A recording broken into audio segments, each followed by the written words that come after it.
na hindi nyo pa talaga nakakaharap ang pinakamabigat na problema sa buhay.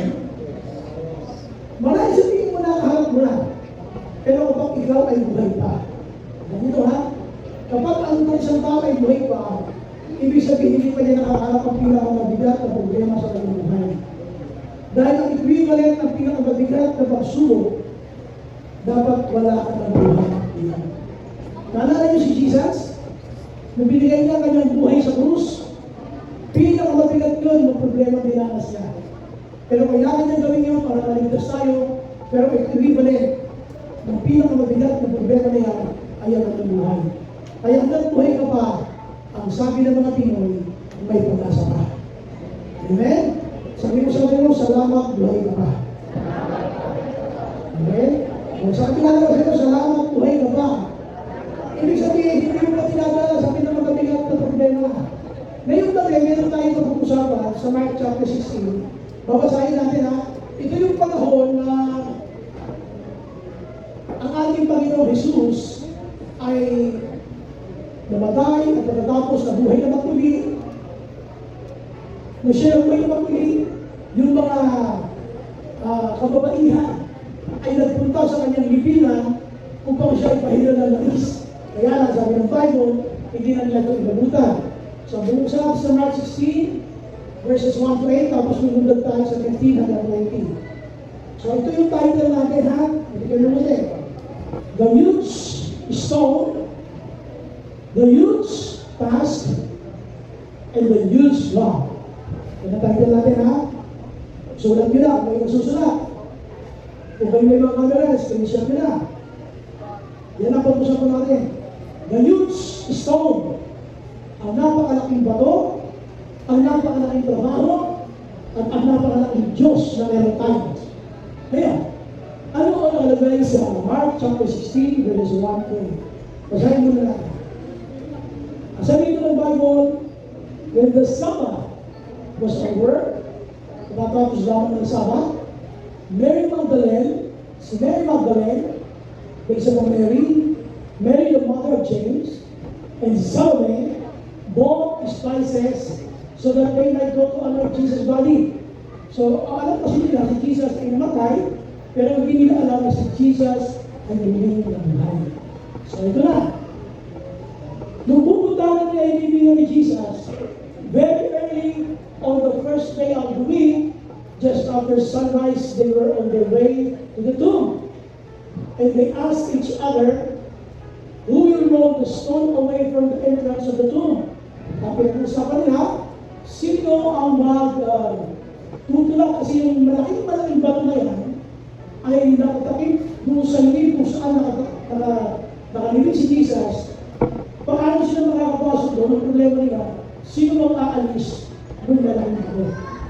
Sino magpapasunan nito? Ayan. Who will roll the stone away from the entrance of the tomb? But when they looked up, nang tumingin sila, pagdating nila doon, they saw that the stone, which was very, very large, had been rolled away. So, ibig sabihin, yung kanilang iniisip na kung sino magtutulak ng bato na yun, pagdating nila, natulak na pala. Had been rolled away.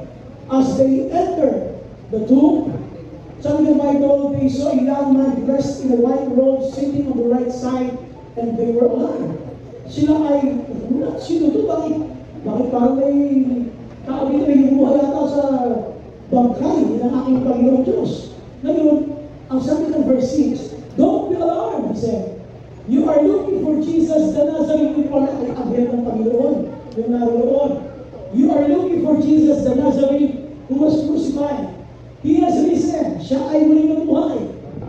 See the place where they laid him. Tingnan niyo yung lugar ng kanyang pinaglagakan.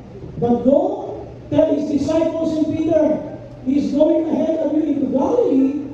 There you will see him just as he told you. Kaya sabihin niyo sa inyong mga kasamang alagad ni Kristo at ni Peter na pumunta sila sa Galilee sa pagpupunta doon si Lord. Sabi niya, you will see him there. Kung paano sinabi ko sa inyo. Ano naman ng mga kababaihan? Trembling and bewildered, the women went out and fled the tomb. Di wala yung libingan na sila yung mga hihitahunan They said nothing to anyone because they were afraid. Ngayon, lunod tayo ha, kayo ng asterisk in verse 15. Lunod tayo. Sabi ni Jesus, nung nagpalagpunta sila ng alagad, go into all the world and preach the gospel to all creation. Tumayo kayo at ipangalan ninyo ang mabuting balita sa lahat ng tao. Just sabi ni 16, whoever believes and is baptized will be saved. But whoever does not believe will be condemned. And these signs will accompany those who believe in my name. Sabi ni Lord Jesus, in my name, they will drive out demons, pero kayong magpalayas ng masamang espiritu, ng demonyo. Ito sabi niya, yung iba sa inyo, kayo magsalita ng ibang wika. They will pick up snakes, sabi kayo nakagat sila ng snake with their hands, and when they drink deadly poison, it will not hurt them at all. Kahit nakalitin ng ahas, tandaan nyo ha, kahit makagat ng ahas, hindi kahit magpakagat sa ahas. Nag-ibay na. Yung iba kasi ay sinasadya na uminom ng lason. Ang nakalagay dyan, kahit makainom ng lason. Ha? Magkaiba po yan, sapagkat maraming domestic po yan sa Amerika at ang mga kayong church. Nilagay po yan sa Kool-Aid. Alam niyo yung Kool-Aid? Yung parang tao? Ilan sa mga sa Kool-Aid, yung pastor? At pinainom lahat ng members. Kaya sabi niya, hindi raw sila mamamatay sa pagkakasulat sa Bible. It will not hurt them at all. Namatay yung pastor, namatay lahat ng members.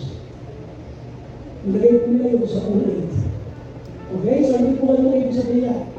Sabi ng Bible, after the Lord Jesus had spoken to them, He was taken up into heaven, and He sat at the right hand of God. At ang ating Panginoon si Kristo ay naupo sa kanan ng Diyos. Then the disciples went out and preached everywhere, and the Lord worked with them and confirmed His word by the signs that accompanied it. Now, ito tayo sa main point number 1. Yan. Ang question dito ay very early on the first day of the week. Ano ba yung first day of the week? Sunday. Ito yung linggo ng pagkabuhay. Ito yung panahon na si Jesus ay muling kabuhay at pagkatapos sa sabi ng Bible ay pupuntahan sana ng mga kababaihan at upang pahiran ng kanyang katawan, pero hindi na niya inabutan. Sapagat si Jesus na nag-resurrect na. So sabi ito ng Bible, just after the sunrise, they were on their way to the tomb. Kaya lang, hindi kayo pumunta, important dito. There is a fresh revelation dito si Lord. Papunta sila sa tomb, and they asked each other, ano yung kanilang concern? Who will roll the stone away from the entrance of the tomb? Ito yung problema nila. Dahil ito ay nakatake, sino ika ang magpupulong nito pagpupunta sa gilid? Paano tayo nakakapasok? Bakit? Ano na gagawin nila? May gagawin sila para kay Lord.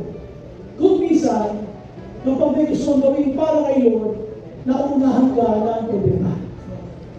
Dito, naunahan ka ng alalahanin. Na ngayon natin first main point natin dito, ito yung the huge stone. Ano yung huge stone? Marami tayong huge stones. Ngayon natin puran. Sino rin yung gusto mag-serve kayo? Taas kayo mga na gusto mag-serve kayo? Alam nyo, yung desire mo mag-serve kayo. Bisa iniisip mo pa lang yan, ang demonyo nagtatrabaho na. Iniisip mo pa lang na makatulong sa church, o kaya mag-disciple, mag-evangelize. Iniisip mo pa lang yan, ang demonyo nagtatrabaho na. At dito mapapasin ninyo, hey, listen. Ang problema nila dito, hindi problemang nangyari. Ang problema nila hindi pangyayari, kaya naging problema. Ito ay problemang self-manufactured. Ulit ha? Problemang sila ang gumawa. Ulit. Ano ang kanilang pinag-uusapan? Where they were on their way? Basahin natin itong kulay dilaw. Once more.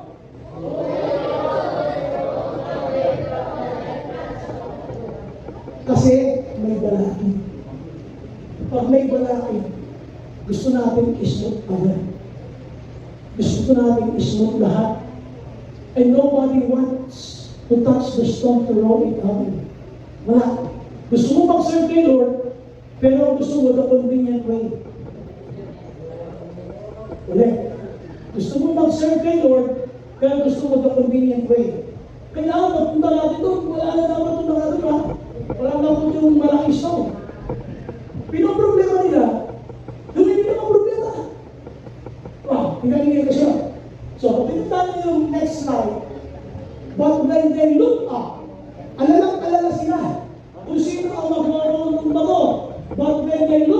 they saw that the stone, described, paano described, which was very large, had been rolled away. Yung problema nilang problema ay hindi naman pala problema. Kaya ka ng problema, dahil sa problema, hindi naman problema. Sabihin mo sa akin, tigilan mo kasi.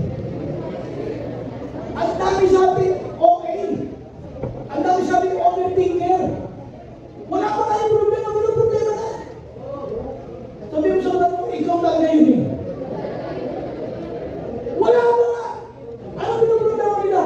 Who will roll the stone? Sino? Tapos pagdating nila, ay, okay na pala. Okay na.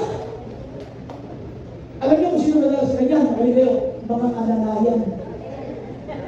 Mga kalalayan. Tapos, pagkalaman ni Mister, minsan may mga Mister na hindi na kumigil mo. Pero tinatandaan niya kung ano yung problema. Tapos, maglagalit si Mrs. Ano ba? Parang wala lang sa'yo ah. Kasi gusto niya magpanik ka rin, katulad niya. Hindi ganun ito ang mga katatayan. Ang mga katatayan, tatandaan lang, ano problema. Pero hindi siya kasing showy mo na pati yung tinapya, pati yung niluto mo, nagbibintara kasi na-stress ka na. Kasi kung barangay, alam mo yung problema? Who will roll the stone? Gusto mo nung tandaan kayo na, gusto nilang i-anoint si Jesus, yung kanyang katawan, kahira ng langis. Gusto nila mag-serve kay Jesus. Pero, ayaw na may sagrahan. Dapat i-restore na itayo. Walang ganun. Pag mag-serve ka kay Lord, laging may balaki. Pag mag-serve ka kay Lord, hindi laging balaki. You have to accept ang effort. Sabi mo sa akin mo, hindi madali. Hindi madali. Huwag na gano'n, huwag parang gusto ko conveniente lang. Oo, papahiram ko siya ng langis. Pero dapat, wala na aarap na ba? Pwede ba yun? Gusto ko dire-diretso ang tagal. Eh, sige naman ayaw ng gano'n, pero laging gano'n. Basta magsasag na kayo, laging meron ba laging kaya lang, yung problema create nila ay hindi naman pala talaga problema. Dahil pagdating nila dito, but when they look up, they saw that the stone, which was very large, had been rolled away. Tanong, bakit kaya itong napakalaking bato na ito ay nasa gilid na? Sapagkat alam niyo na hindi kaya ng mga babaihan niya na i-roll yung malaking bato, ay siya na ang nag-roll yung bato para sa kanila. Alam niyo kung ano lang ang kaya mo. Ano pa ang nasa ng kanila. Nakuha siya umalis siya na, kaya siya ang nag-roll ng bato naman. In other words, God knows what you can only carry. Alam niyo na yung kaya mong buhatin na bigat.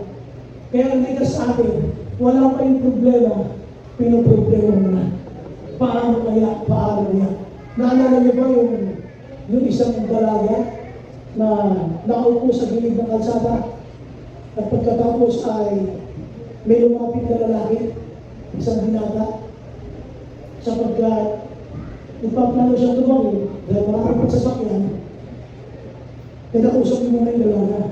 Miss, anong oras na? Biglang umiyak yung babae. Eh, miss na, bakit yung nagtatanong ng oras? Hindi, ngayon, nagtatanong ng oras. Tapos, pagkikipagkilala ka sa akin, tapos sinigawan mo ka, tapos sasagutin kita, tapos nakakakalap tayo, tapos pumamayagan mo yung anak namin, masasagasaan ka, kawawa naman siya. Ano laki ng problema mo? Wala pa nga eh. Sabihin sa kanila, wala pa. Eh, wala pa. Nagtatanong ng oras yung tao. At bigla akong iiyak. Nung ako po yung nakatira sa kaibigan. Doon sa lugar namin, sa lugar ng mga nanay ko. Diyan po sa lugar ng, kung alam niyo yung basketball court ng kaibigan, na ako'y naging town guardian ng high school. Meron po yung papasok doon sa gilid ng basketball court. Diyan po ay walang street lights paggabi. Kaya pagka ng-basketball kami, inabot kami ng mga alas 11, alas 12. Wala na masyadong pumunta dyan kasi madilim pupunta sa amin. Walang mga poste doon at walang ilaw. Minsan, habang ako po ay naglalakad, Siyempre, laki sa basketball, nag-iisa ko. May narinig ako na parang kasunod ko. Pero tatanaw ko naman. Isang lalaki na jacket na kulay pink. So sabi ko, ano kaya parang ito? So ginawa ko, mag-iisip ko, vlogger siya. Dahan-dahan ako na lang. Pag humihinto ako, humihinto rin siya. May napakahirap ko na. So, wala yung iba sa akin, binibilisan ko ng lakad. Habang binibilisan mo, binibilisan din niya. Sabi ko, natabi ako sa kanya, kunyari, magsisira kunyari, gisigil ako. Siguro nainip siya. Nainip siya. Nilagpasan ako. Pag nagpas sa akin, hindi ako tabi! Sabi ka, iyak-iyan mo talaga. Hindi ako tabi! Iyak-iyan mo talaga. Pero totoo lang, parang nagdududa sa isa't isa. Akala sa hulda ka na ako. Akala ko hulda ka siya. Nag-iingat na ako. Papunto na ako. Wala naman talagang problema eh. Wala naman talagang problema. Nag-pay-grade namin. Sometimes, kasi ang context ito, no, they want to serve Jesus. You want to serve the Lord, always expect obstacles.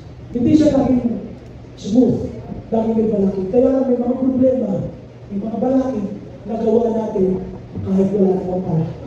Amen? O palapang natin ng Panginoon. Ito na sa number 2. So pagkatapos ng ating huge stone, ito tayo sa huge task. Dahil huge task. Yun. Tapos na malaking bato, doon tayo sa malaking trabaho. Nung si Jesus ay nabatay sa Cruz na Kalmaria, makinig ko po niya ng youth, mga bagong Christians, listen, bakit namin isinishare ang mabuting balita sa inyo? Bakit namin gusto kayo makakilala sa Panginoon? I want you to listen. Ang sabi ni Jesus, He said to them, He said to them, sabi ni Jesus, go into all the world and preach the gospel to all creation. 1. Ang sabi ng Bible, all the world. Lahat ng bansa sa loob ng mga mundo ay pinapupunta sa ating mundo. Kaya meron sa ating dito, sa church natin, ano yung church natin bakit international? Kasi biblical din. Sabi ng Bible, go into all the world. In other words, you go internationally. Kaya meron din pupunta ng Pakistan, ay pupunta ng Afghanistan, ay pupunta ng Australia. Sinabi ng mga hapon. Dalawang na rin sa kaya ako sinasabi, look at this. All the world. Yan ang pinapupunta sa ating Lord sa pag-share ng Ebanghelyo. Pero alam niyo, isang barangay na natin, hindi natin naiikot. Ilan ang barangay sa lugar mo? Lahat ba ng aming bahay yun, nasyalan nyo na? Lahat ba ng tao sa barangay yun, alam na born again ka? O kilala ka nila doon dahil mananaya ka ng meeting? Ay siya nila, kumakakain mo, patay na ina yun. Paano ka nakilala sa mga video? Tandaan nyo ha, ang gusto ni Lord, go into all the world. Malaking task. Malaking trabaho yan. Hindi yan ano madali. Kaya po ang ating church, we try to create more leaders. Gusto natin magkaroon ng leaders. Ngayon, si Kuya Carl, nakikita niyo ba yan? Ako, wag nakikita yan. Hindi ako jalapin niya yan. Next month, next year, baka nasa Norway na yan. Opo, pinagpepray natin ko yan. So, ipapadala ng Panginoon yan sa amang lugar. Tapos si Jimmy, Australia. Si Jojo, Afghanistan. Diba? Si Ruben, Pakistan. Basta, ito lang kanila. So, binibino lang natin sila, binibino lang natin. Pero yung telling you, kaya po ating church international. Nakasunod tayo sa sinasabi ng Bible na go into all the world. That is nation after nation. Sino magsasabi na si Iris at sino may magpapasto sa Singapore? Sino magsasabi? Ang ngayon lang ganyan, mapikit-pikit lang niya. Pero, wow. Pag yan, tinuloy ng Panginoon ng plano niya. Lahat tayo nito, saan alam mo, nakaupo ka lang niya. Hindi mo alam, inihapit nila pala namin sa airport. Alam ba naman namin sila?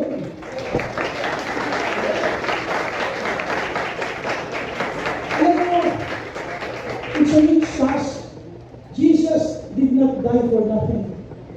He wanted the whole world to know about the salvation na kanyang ino-offer sa atin. And who the Lord will use? Tayo, ng mga Kristyano.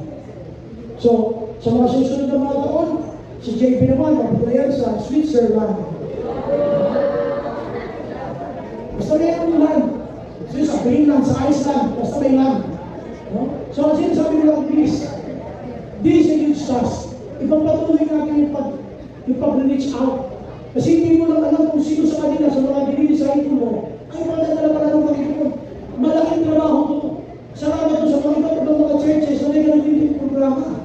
Yung mag-generate ng maraming leaders upang sila'y humayin at ipangalan ng magtibalita. Pero meron ako nakalulungkot. Kapit-bakit mo nga, classmate mo nga, hindi alam na po na hindi eh. Nakakalungkot. Kapit-bakit mo, ang gamay niya na po na hindi. Bakit hindi alam? Anong pagkakalam sa'yo? Ay, ano masasabi mo dyan sa tao niya? Tinutukoy daw. Ano masasabi niya? Ay, lagi nangiram niya ng kaldero. Eh, wala. Lagi nagtulong sa kanila ingredients, sabi ng patis, suka. Hindi ka kilala ng Kristiyano. Kilala ka, biglang naghihingi ng ulam sa bahay. Sabi mo sa kayo, hindi ka yun. Hindi ka yun. So, it's a huge task. Malaking trabaho. At ang gusto ko na makita dito, sabi ng Bible, na huge task. Pero ang sinasabi natin ay, maunawaan mo na, Jesus died for it. Ngayon, ang sabi ng Bible, ngayon mabuti ha, pag ginawa mo naman yung paghayo, hindi ka naman nag-iisa yan eh. Pag tinignan yung next slide yan, tinignan mo sabi mo, anong gagawin ni Jesus? You know? Ito yung mga palatandaan na kasama mo. When you do evangelism, when you do discipleship, remember this will follow. And these signs will accompany those who believe. Lahat ng sasampalataya, ito ang kasama mo. Sa pangalan mo, they will drive out demons. Tandaan nyo ha, paano daw, magamit ako ng daw kasi nagamit ako ng pangalan ng tao. Paano daw maaalis yung masamang espiritu sa isang tao? In my name. Sa pangalan ko, sabi ni Jesus, hindi sa pangalan ni Jojo, sa pangalan ni Roman. Sa pangalan ni Roman, Pogi, umalis na dyan. Ano? Huwag tumawi pa yun, pag-gawin. I'm just kidding, hindi mo lang ako, ha? Hindi mo lang ako. Kasi sabi na, hindi pwede, sa pangalan ni Jesus. Kaya sa loob ng church, ang Pogi talaga dyan, si Jesus, sa pangalan ni Jesus. Amen? O, pagkakaw natin si Lord. In my name, they will drive out demons. They will speak in new tongues. Kasi sabi na, they will pick up snakes with their heads. Alam niyo, they will pick up snakes. Like I try to make a research on this. Halimbawa, kahoy. Ginawa kami yung kahoy. Ginawa kami yung kahoy, tapos, ang nahawakan mo ay ahas. Hindi mo sinasadya. Dude, you will never be hurt. You will never be harmed. Sabi na, you will never be hurt. Pero yung, alam mo mga ahas, papasok na kami sa mga ahas, ay, wala na. Kahit ilan pa ilagay sa ito, sa iyong isang lasaw, mamamatay ka talaga. Why? Kasi hinahamon mo yung kapangyarihan ng Diyos. Dito, sabi ng Bible, tayo ang tinawag ni Lord para lamanan, i-share ang mga balita, pakain mo ba ng laso? Alam niyo mo, meron isang Christian sa Pangasinan, sa Salud. Yeah, napunta ako sa ito. Salud, Pangasinan. Alam niyo, makapunta kami doon, may kasama ako isang pastor, ahead sa akin, pero bago kami ng school. So, pupunta kami doon, may ginagawa kami ng patulan. Yung pastor na yun, talagang meron siyang gift. Ang gift niya na ito yung magpalayas ng Pinoy sa isang inahalina naman sa espiritu.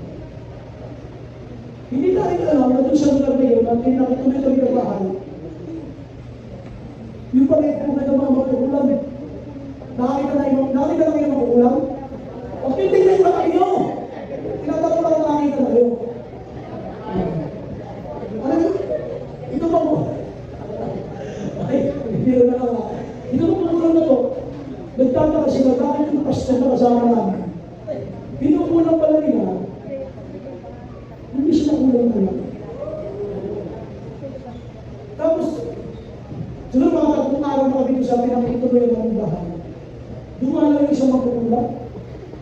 Kasi nahanap yung pastor. Di ba may kasama kayong pastor? Wala. nasaan siya? Natong sabi niya, nagpapahinga.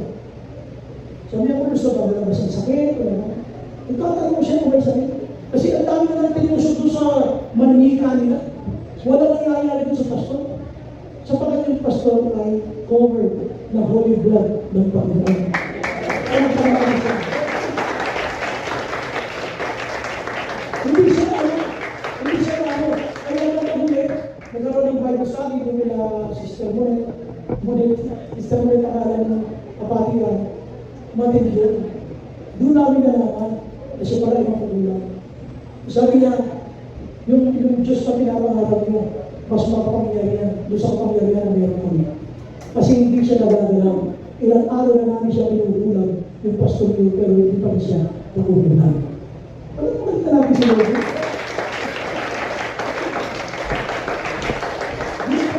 Hindi po ay pangako ng Diyos sa mga hahalo. Sa mga hahalo, you will be accompanied, sasamahan kayo ng ganito ng kapangyarihan. Sasamahan kayo. Lahat ng mga sasampalataya, sabi niya, at naniniwala, tandaan nito, magyayari ito sa inyo. Kaya, hindi lang yung tataka, pag may mga umahalo, they can see miracles. Because it is God working. It is a promise of the Lord to those who will evangelize. Lahat na mag-evangelize, sasamahin mo ng mga palatandaan. Kaya magugulat, magiging humahayo, magugulat siya sa mga miracles ng Diyos. Magugulat ka bakit? Ano nangyari? Bakit dito? Pati mo tataka, pero hindi ko yun. Sinabi ng Lord, sa pangalan mo. Hindi sa pangalan mo. Amen? Sa pangalan mo. Hindi po, ang sinasabi lang natin, malaking trabaho. Ang maganda lang dito sa malaking trabaho na ito, mayroong sinabi si Lord na tataglagin natin kapangyarihan habang tayo ay sumusunod sa kanyang mga utos. Napuntahan natin yung pangatlo.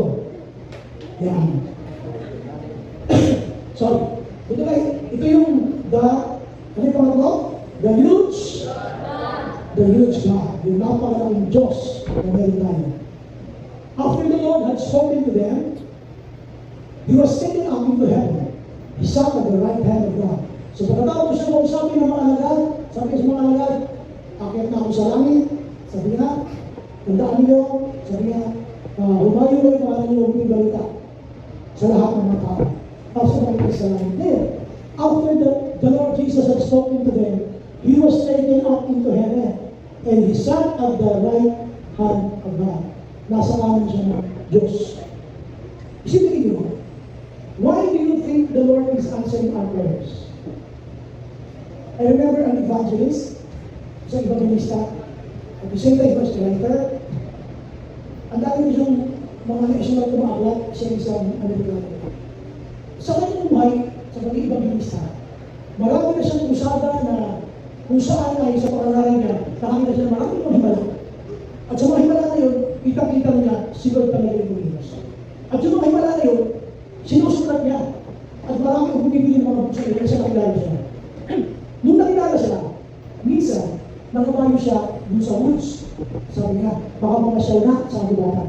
Kapag siya ay namamasyal, nakaramdam siya ng pagod at ilanto. Sabi niya, yung kanyang kabayo, tinagin niya sa ulo, tinali, at siya ay nahiga dun sa ilalim ng mga. Ayon sa kanyang kwento, ang pangalan niya ay A.E. Norris. So si A.E. Norris, nung binasa ko yung kanyang kwento, na naghihip siya. Nakita niya yung sarili niya sa pintuan ng kalangitan. At matutong sa pintuan ng kalangitan, ayon sa kanya, sa kwento niya, ay meron siya narinig na piling nung akma na siya aakyat, papasok sa langit. Meron siya narinig na piling, bakit ka narito? Sabi niya, sino ka? Sabi niya, ako mo si A.E. Norris. Sabi niya, palagay ko dyan ako talaga dahil ang dami ko pong ginawa, pinaglikod sa iyo sa lupa. Sabi niya, ako po ay nagtagdak na maraming mga krusada, marami ang mga nakaranas na kagalitan at pati ako ay nakaranas din. Tapos sabi niya, marami ang nag-born again sa ministry ko na ginawa sa lupa. Kaya kailangan po, pumasok ko sa lahat. Sabi niya, hindi kita kilala. Masakit yun. Si A.E. Norris na. Tapos, 3 minutes siya, hindi mo kailangan pumasok sa langit. Doon, meron siya narinig na boses na naggagaling sa kanan ng Ama. It was the voice of Jesus. Ayon sa kanyang kwento, ang narinig ng boses ay ganito pagkakasama nito. Ama, kailangan mo siya papasukin dito sa langit. Sapagkat tinubos ko siya ng aking dugo. Doon lamang siya makapasok.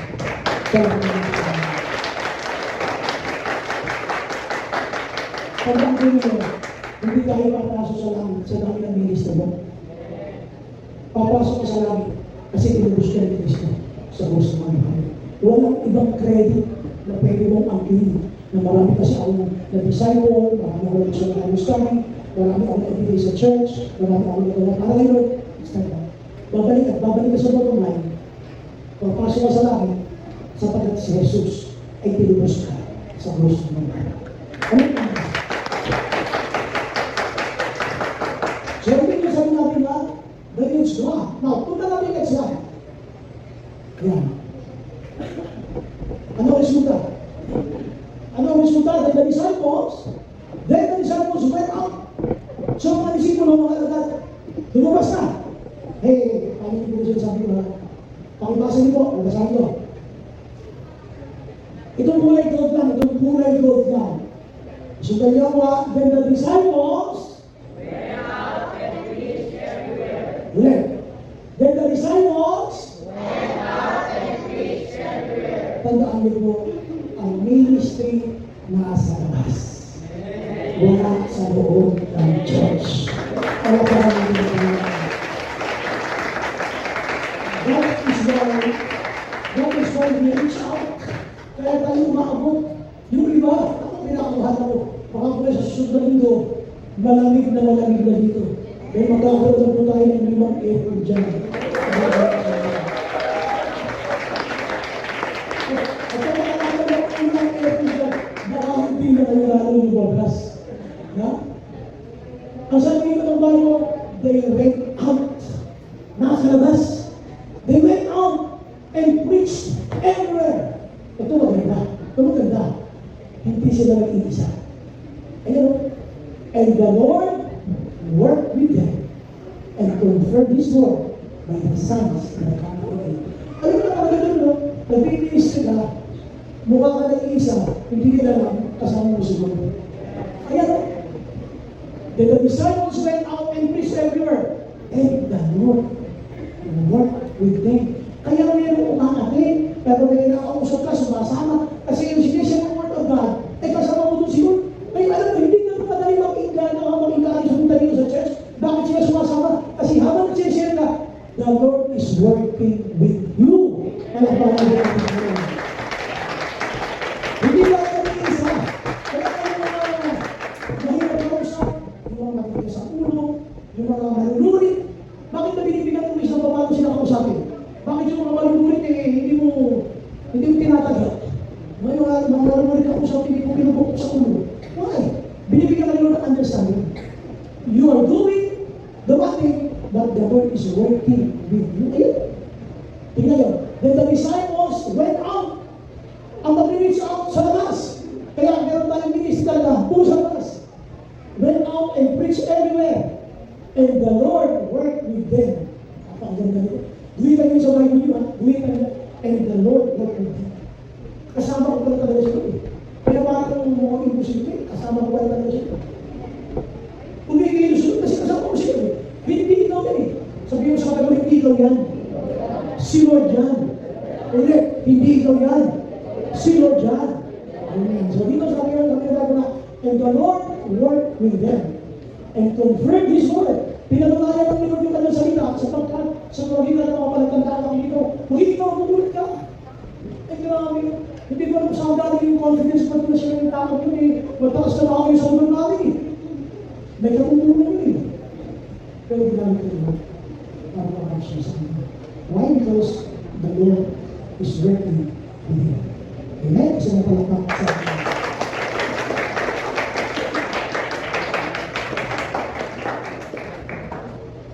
Okay, recap tayo, recap. Ano yung activity? Okay, ito yung conclusion natin. When God gave a task, His guidance ours. Kapag ang Diyos ay nagbigay sa atin ng gawin, ang kanyang gawain ay naroon din. Di ba? When God gave you a task, His guidance follows. Kapag ang Diyos ay may malaking ipapagawa sa atin, ang kanyang gabay ay naroon din.